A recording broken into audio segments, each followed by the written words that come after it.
Nagsimula na nga po yung bagong show ni na Heart Evangelista at Sean Lucas sa GMA7, yung The People Have Spoken. At kitang-kita naman po ang excitement ni Heart sa kanyang pagbabalik hosting. Kaya lang po, bakit may mga netizens ang basag trip at mukhang inaasar talaga itong si Heart Evangelista? Dahil sa kanya pong pagpo-post ng kanyang pagbabalik hosting, meron pong mga netizens o mga kababayan natin ang nanunumbat sa kanya at nang aasar at ibinabalik or nagko-comment dito nga po sa mainit na issue ng flood control. At talagang ayaw siyang tigilan ng mga bashers nila ni Senator Cheese Escudero. Doon sa kanyang comment section, may mga mangilan-ngilan lang naman na nagko-comment na may nakulong na ba? Or tinatawag siyang asawa ng Magna, or yung mga below the belt na makakasakit kay Heart. Pero mukhang na-master na ni Heart yung art of deadma. Kaya kahit ano pa pong sabihin sa kanya ay hindi po naaapektuhan si Heart Evangelista.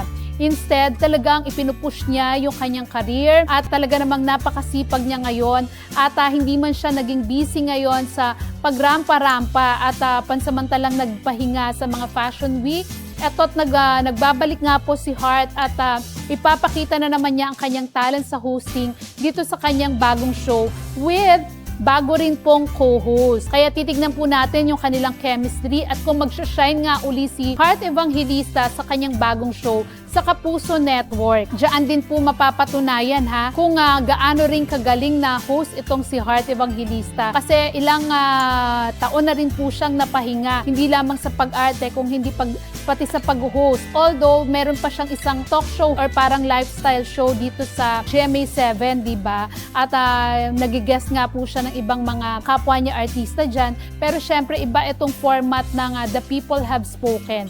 Kaya sa mga bashers, siguro kahit gaano nyo pa idiin or banatan si Heart Evangelista, sabi nga kapag inggit, pikit na lang, di ba? Basta si Heart ay alam nating strong ang kanyang personality at kung nasasaktan man yan, hindi niya ipapakita yan sa mga bashers na lalong ikatutuwa kapag nakikitang naaapektuhan siya.